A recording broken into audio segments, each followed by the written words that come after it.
Come bring it in, bring it in. All right, gentlemen, we've been over the rules. Protect yourself at all times.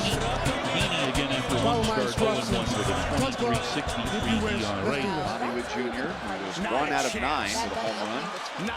And a line shot is into center field. And the Royals have a base runner with big-time speed to begin the top of the first. Junior runs, the pitch is high, and he'll be at second base, able to stay on the bag. The Royals have a runner in scoring position. 3-2. Man, that's a beauty. Strike three called, and Oliveras the first out of the evening. And he comes right after him with that fastball. Salvi has hit in 5 straight, 5 of the Royals' 9 runs in San Francisco. His submission game. Going the other way, into the right field corner. Garcia is at the wall, and he missed it. He overran it.